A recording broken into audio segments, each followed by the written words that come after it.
শুভ দুপুর বন্ধুরা। তো আজকে আমরা চলে আসছি মাঠে ধান কাটতে।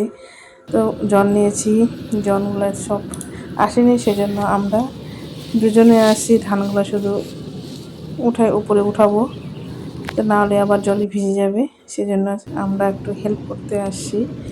কিন্তু মাঠে এসে দেখলাম তো একটা গাড়ি আসছে ধান কেটে বাড়িতে দিয়ে আসে।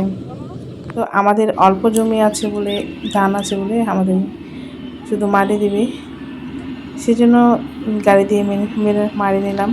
না হলে আবার আজকে হবে না, বৃষ্টির পরে ভিজে যাবে, সেজন্য আমরা গাড়ি থেকে কেটে নিলাম তাড়াতাড়ি করে। তো এই যে কাটা আমাদেরটা হয়ে গেছে।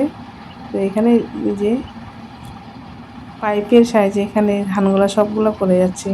এই মেশিনটা এবারে প্রথম দেখলাম আমি, খুব সুন্দর হয়েছে।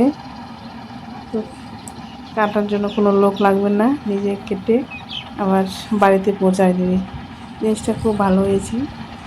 তো বন্ধুরা, আমার ভিডিওটি কেমন লাগলো অবশ্যই লাইক কমেন্ট করবেন। নমস্কার।